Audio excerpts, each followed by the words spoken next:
in that passage. Even the ones that are not good, don't feel good, even where there's anger or resentment. If we look at it as a way of what did I learn from this passage and these people or this person, then suddenly what otherwise you'd have thought, I hated that experience, yeah, but you allowed it, you created it, you participated in it. Do you understand what I'm saying? So, all right, get something from it. If you don't get something from it, if you don't use it as a gift, you're going to turn right around and do it again. And that's how we break that habit we talked about at the very beginning. Redoing it over and over again. We stop at saying, all right, that's a passage. I don't need to do that passage again. One time only. I don't want that passage again. I don't want the people from that passage again. But I'm not going to be able to learn unless I focus on what the lesson was. So here is the question. What are the lessons from the passages that have created the imbalance? First, you look for the imbalance. Do you understand that? Look for the imbalance that creates conflict. Then ask yourself, what was my lesson from that? What did I learn from that? Yes? What was that? What are the passages? No, I said life is a series of passages to which people in the passage are there to assist us. So some are positive and some are not. What do we learn from our passage that will assist us so we no longer create conflict in the future from another type of passage or person like that? Do you follow what I'm saying? Do you understand this? Everyone clear on that?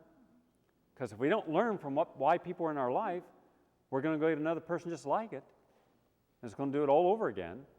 And we can't waste life and shouldn't waste life. It's too precious.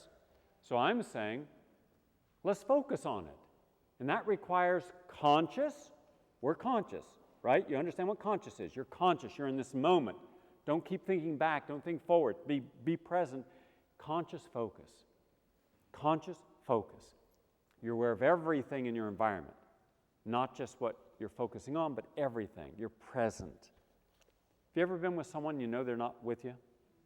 You look in their eyes, they're somewhere else, and you ask them, where you at? What are you thinking about? Oh, nothing. Well, you're thinking about something because you're not here. I can tell it. You're not here. That's what I'm talking about. Be present. Be grounded. Be in this moment. And then look at my life and say, first, where do I have conflict? And the conflict comes from my imbalance. And then those were all passages. Who was in that passage with me?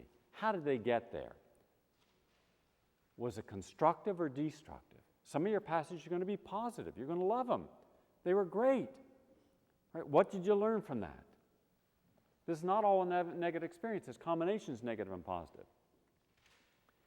And also you got to realize what part of the package, what part of the person didn't yet experience. When I saw what that person's life was like in their apartment, I realized that's not a person I want to go any further with as far as they were looking for a relationship.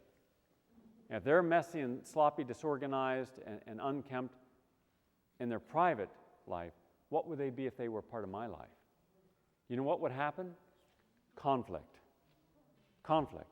Because if they did adapt, they would adapt because they felt that they had a greater advantage of adapting than not. But would it mean that they adapted because they truly understood that being disorganized and sloppy and messy and dirty was not a right place to be? No, they wouldn't have learned that. Instead, they would have adapted to me because they were getting something from me that they felt they needed to overcome some insecurity in themselves, to make them feel more complete. But the moment there would be a conflict, boom, they go right back the way they were because they really hadn't changed. The agenda hadn't changed.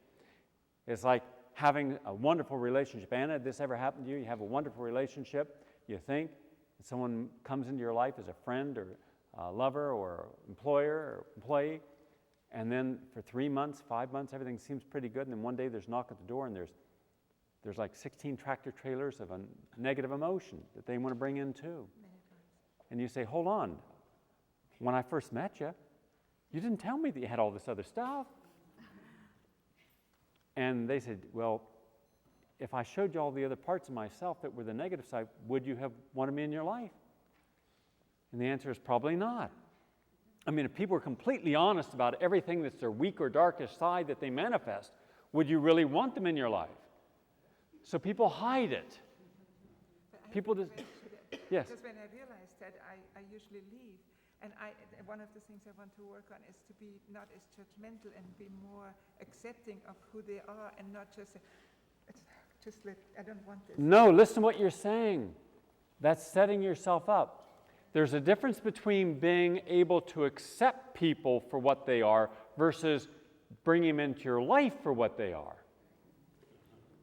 I go and counsel prisoners to try to help them understand that in every prisoner, in a murderer or rapist, there is still a good person who has not yet manifested because they've chosen not to use the tools and that divine essential self.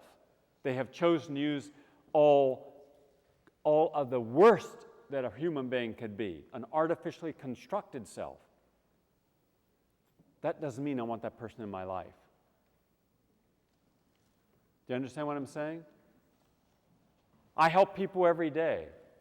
I help people who are miserable and sick, and frequently they got sick because they are miserable. That doesn't mean I want to take them home as a friend. It means I'm there to give them what I can. Whatever tools I have, I will share with them. But I also am aware that I have a right to discriminate about the energy I will allow in my life. You have a right to discriminate about the energies. That is not the same as discrimination. Do you understand the difference? I'm a moral person, but I do not moralize. The preacher or rabbi can moralize, but I will not. I am moral, hence I will only deal with you ethically and honestly. I will not lie to you, I will not deceive you, and I will do everything I can to help you. That's morals. But I will not tell you that my religion is better than yours. I will not condemn you for what you've done. That's moralizing. Do you see the difference? So you do have a right to discriminate about what you want. I love discriminating about what I am because otherwise I'd be out like everyone else. I discriminate about what goes into my body. I do not want a hot dog. So I'm discriminating in what I will not allow in my body and what I do. If I want organic produce and juices, if I want to yoga, meditate, that is choosing that instead of whining, complaining, moaning, and laying and doing nothing. Do you see? So if I see that there are qualities in another human being that they're not willing to change and I'm not willing to accept, I have a right to judge that. It is not possible to be in life and not be judgmental. We're judgmental. We need judgmentalism. Judgmentalism is one of the defensive factors that keeps us alive. Otherwise, how would we ever know anything that's right from wrong for us? Do you understand what I'm saying? We must be judgmental, but we can be judgmental without being self-righteous to where we are discriminating against people because of being different than us. I have friends. I was with a friend last night. We went down to the East Village, the Lower East Village. I hadn't even been there before, below Houston Street on the Lower East Side. I'd always gone just down to Houston and Avenue A, B, and C. This is a whole new area, and it was just booming with people, mainly young people, and there are dozens and dozens of these little clubs, and he took me to this off-Broadway show. This is the worst thing I've ever seen. I mean, it's just all these people yelling and screaming and throwing themselves on the floor and doing stupid things. But that's really avant-garde, and so that's okay. You accept it for what it is. So, do I like that? No. Could I understand what it is? Yes. Could I appreciate they were trying to express themselves by using avant-garde as an art form? Yes, I could. So it wasn't a bad experience. It was simply an avant-garde experience. So put in the context, and my discrimination allows me to say this is not off-Broadway, like I just saw a play last week that was off-Broadway that was very good, a musical. And then on Broadway, no, this is off-Broadway. Way off. I mean, man, they were doing just this. Have you ever seen Blue Man Note? Very creative. I mean, really ingenious. That's really avant-garde at a high form. This is avant-garde at a lower form. All right?